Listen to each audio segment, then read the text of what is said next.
with me. Like, this is my first time speaking in front of people, so I was trying to do my best.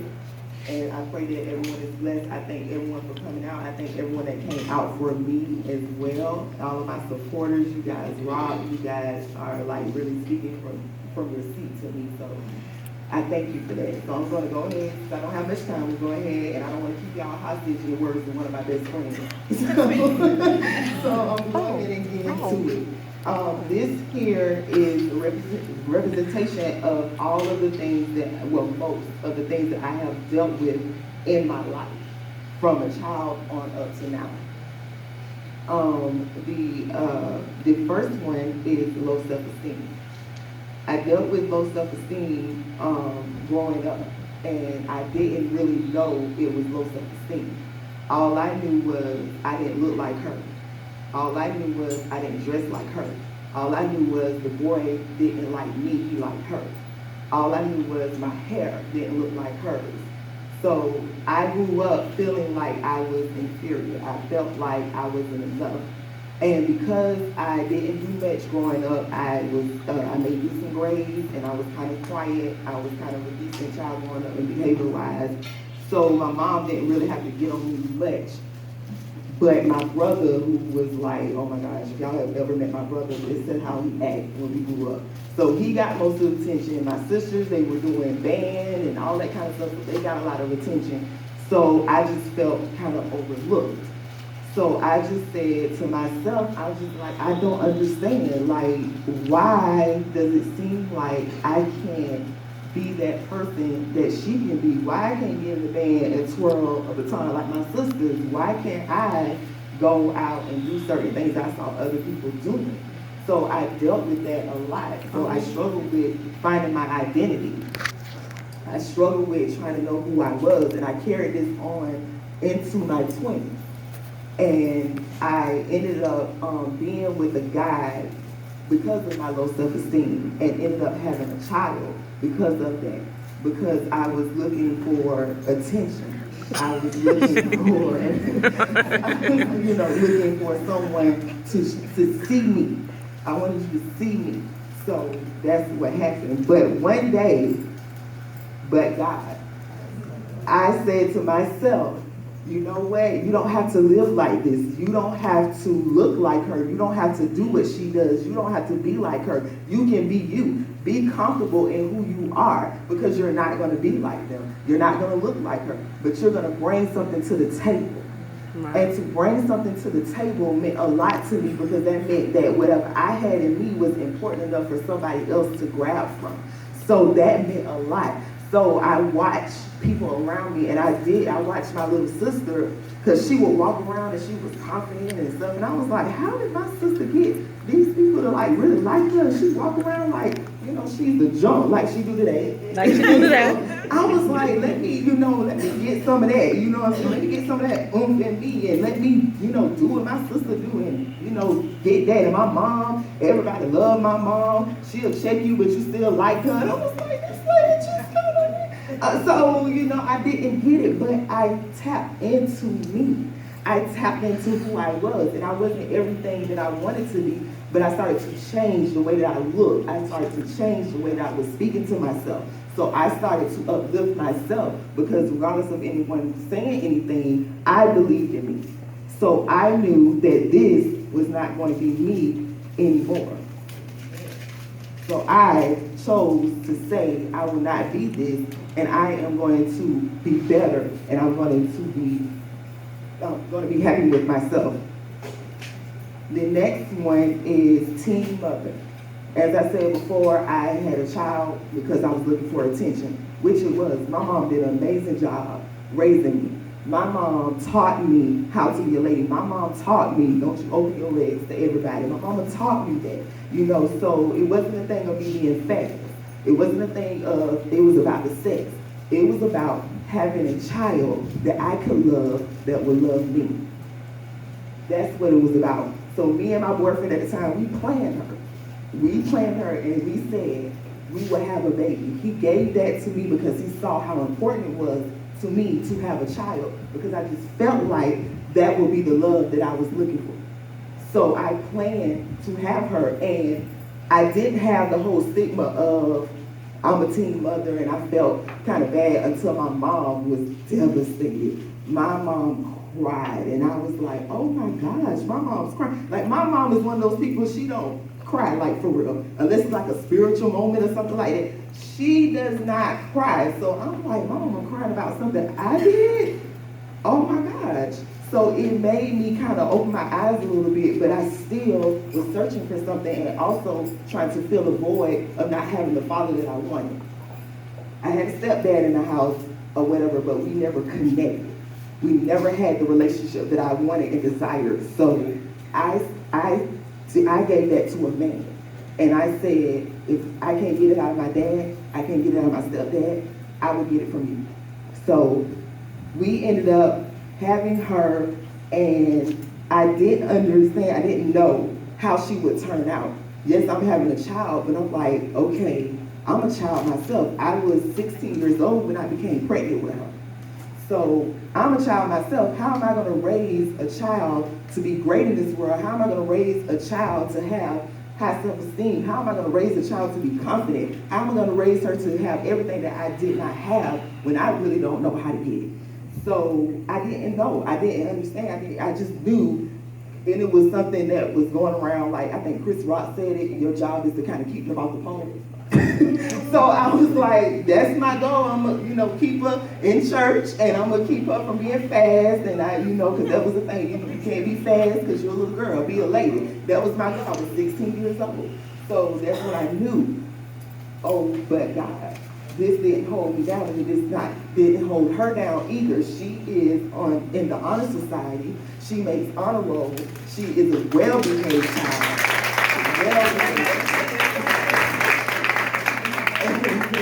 So she has grown until she's 17 now. Well, she'll be 17 in May. Oh, no. She'll be 17 in May, and she'll be graduating next year. And she's already taking college courses and everything, so she's getting prepared for her future. She has plans. She wants to run a business. She wants to do things that I never thought of doing.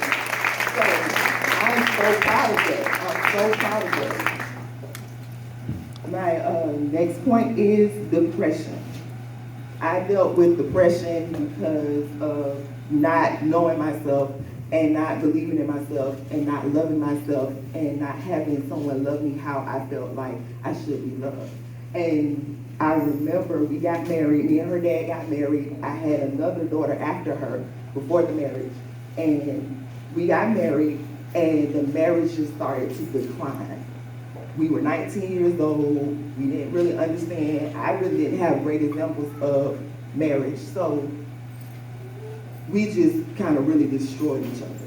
We went at it. We, cheated. We lied. We did stuff to each other. And one day I decided that I wanted to do better. I wanted my marriage to be better. I wanted to have a healthy marriage for my children. I wanted my children to see their parents love each other, because that was my goal. Every child wants their parents to be together. Every child. I want to see my parents together, so I wanted that for my children. So I tried to push through and say, you know what, regardless of what goes on, regardless of how much you cheat, regardless of how much you do this to me, regardless of what you say to me, I'm going to stay. So I stayed. And I remember having a moment after I had our third daughter after the marriage, and him telling me that he didn't want to be with me anymore. And it sent me into this depression where, why? I'm married to you. I have 3 of your children. You don't want me? You don't want to be with me anymore? You want to leave me? Who would do that? And to tell me that when I leave you, nobody's going to want you. You have these children. No, I don't want to deal with that. No, I don't want to deal with you. So I believed that. So I sat in this hole. I sat in this place, and with my newborn daughter in my hand, I remember crying and saying, God, I don't understand. I don't understand. Why can't I get it? Why can't I catch a break? I don't get it. My dad wasn't around. My stepdad isn't, guys don't really, why? I don't understand. Why am I not good enough? My own husband? I can't believe that. Seriously? But It's okay. I looked at my children and I said, you know what? I'm going to do better for them. Because at the end of the day, if nobody else is around, if nobody else looks out for them, I'm going to do that. And I cannot die. I cannot die. I have to be here for them because somebody has to look out for them. So I chose to say no to this. And I said that I was going to live and I was going to conquer this. And regardless if you leave, regardless if you stay around, I'm still going to be great. Regardless if I have to be by myself, I am fine. I am okay. Long as me and my children are okay, I'm good. You can leave. I'm okay. And I had to really be okay with that. This was heartbroken. I was heartbroken not only by men, but by women. I'm one of these people that I'm very loyal. I'm very loyal to you. When I say that I'm with you, I'm with you. When I say you're my friend, you're my friend. When I say we're family, we're family. So to have people turn their back on me, to have people to say, yeah, we good, girl, you my dog, whatever, whatever. And then next time I turn around, somebody comes and tells me, oh yeah, she was talking about you like a dog. She said this and that about you. And they know stuff about my life that I'm like, seriously? You calling me all kinds of names. You talking about me being a young mother and all this other kind of stuff that I struggle with. You attacked. And you're supposed to be my friend? You're supposed to be the guy that I like, I love, and you're attacking the very things that I have an issue with? You're supposed to lift me up. You're supposed to help me. And that's what you do from a child on up to now. All throughout school, I was bullied. All throughout school, I was picked on. All throughout school, I was talked bad about. All throughout school, I just went through so much. And I didn't get it. I didn't get it. So I trying to be that strong black woman. You don't hurt me. You know, you can't hurt me, especially females. Girl, what? You hurt me. Girl, who? No. I'm not, no. That's not happening. So I tried to stay strong, but I was so broken inside. I was so broken inside. But when I gained that self-esteem and when I gained that confidence, I realized that it doesn't matter if you leave. It doesn't matter if you don't want to be with me. It doesn't matter that you don't like me. I'm okay with that. I'm okay that you don't see me how you think I should be. I'm okay with the fact that you don't feel like I don't line up with what is protocol for your life. I'm okay with that. And it's good. You can leave, somebody else will come in your place. And even if they don't, I will be fine. So I did not stay in that either.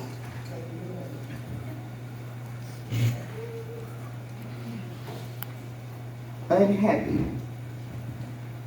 I was very unhappy most of my life as well. Again, it's all compiled with the depression, it's all compiled with the low self-esteem and, not having the confidence and feeling like I can be in a room full of people like this right here and I can feel alone. I can feel like no one is on my side. And all these people are saying, yes, girl, you can do it, you got this, and I'm looking like, I hear you, but I don't feel it. Because within me, I didn't see it. So within me, I'm already unhappy. So anything you say to me is irrelevant. It doesn't matter. You can really be on my team. You can be honestly on my side. But guess what? I don't feel that because I'm unhappy with me. There's no way you can be happy with me. There's no way. So I had to conquer that as well. And I had to one day, not because of a man, not because of friends, not because of family, but because of God. Because I found God and I said, you know what, God? I'm going to trust you with my heart. I'm going to trust you with me. So at the end of the day, if no one ever is in my life, you are there and you can get me through anything. You can make me the happiest that I could ever be. And it's okay. My last point is divorce. Oh, this is something that I never thought that I would deal with, but At the same time, I knew it was possible.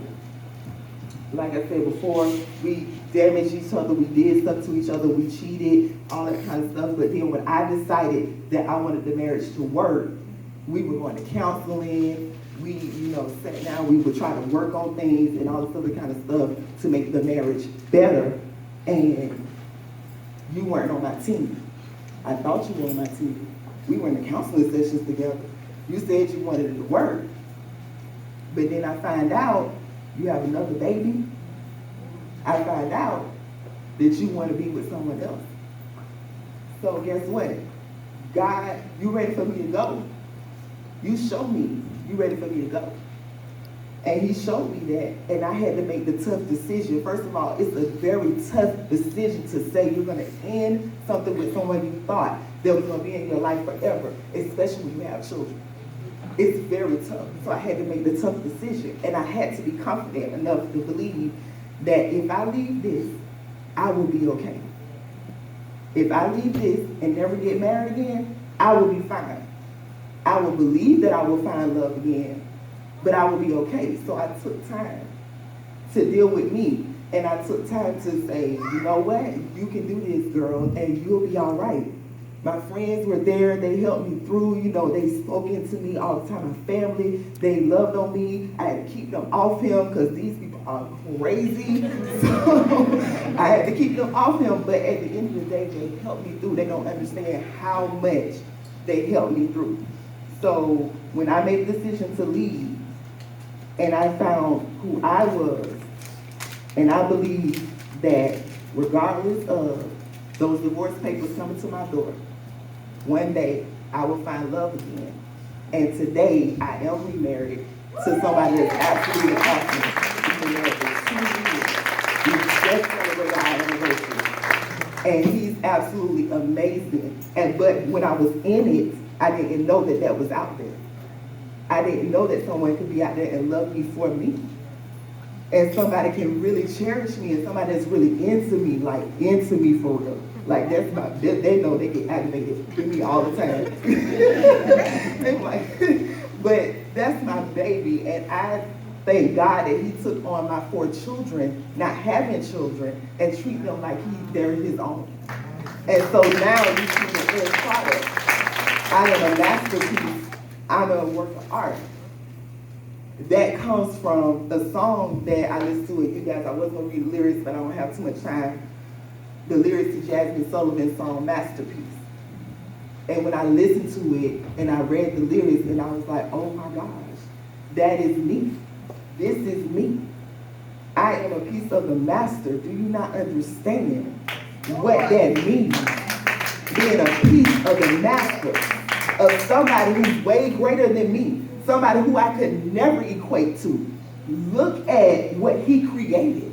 He chose to create me. He chose to look out for me. He chose to keep me. He chose to help me overcome.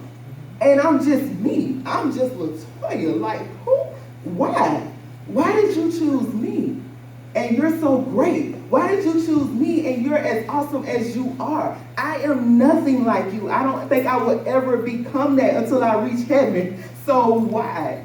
But the fact that he saw enough in me to replenish all of the things that I lost, to be able to help me be there for other people, for me to be transparent enough to share my life with people so they can know that they can overcome and they can have their own but God moment. Because one day you will look up, I promise you, it'll happen quicker than you can think about it. It'll happen so fast, and you'll be like, wait, for real? When I talk to my friends about stuff, I be like, girl, do you remember? What? Like, no, I did that for real. Like, I was married, I had a baby young, all that kind of stuff. I did that for real. Like, I went through that for real. I was bullied, I had low self-esteem. I really went through that. And when I tell people some of my story today, they be like, girl, if you don't go somewhere with that life, no, it's so serious. But that's what happens. It'll happen so quick and it happens so nice that you don't even remember who you were, because it's like looking at you now, it's like, seriously, girl? And I fuss at myself now, girl, you was stupid. You was stupid. You should have did that. You wasted all that time going through all of that for what? But it helped make me who I am. I thank God for my story. Yes, it sucked while I was going through it, but it made me into who I am. And I bless God for that. Thank you.